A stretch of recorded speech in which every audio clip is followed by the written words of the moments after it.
Well, my wife's a big part of our outfit, and she helps with the horse. We work together in the horse training business, and she teaches our kids school and has quite a few animals and lots on the go. Well, last fall we decided we'd take an afternoon and go to the city and take in the agricultural show. Well, you know what happens when you don't leave the ranch very much. It's not too hard to pick up a bug. I say we went for 3 hours and we were sick for 3 days. But we got a poem out of it and a greater appreciation for Mom. This is the day that Mom got the flu. Well, natural disasters aren't funny. A fire or a flood, that is true. But the worst thing I think I saw happen was the day that Mom got the flu. Well, it started the evening before, when at supper time she said, "Good night," and I knew she was down bad this time. And tomorrow would sure be a fight. But I woke up enthusiastic. Really, how hard could this be?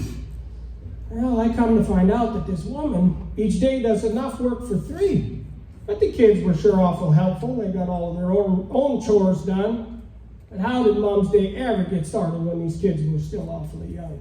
So I started off doing her chores with pigs, goats, chickens, and sheep. She does this much work twice a day without ever making a peep. Then I jangled the horses alone, painstakingly brushed out their hide. And I thought getting each one brushed out, well, this takes longer than it does to ride. And then I had to feed a couple bales. No problem, I thought, this will go great.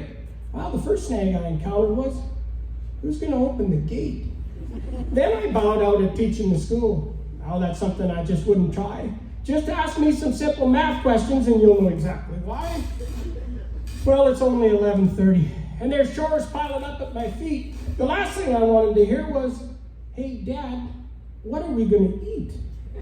Well, now there's a pot on the stove boiling over, and the dryer is starting to groan, and the dog's at the door and he's scratching, and I can't answer this dang ringing phone.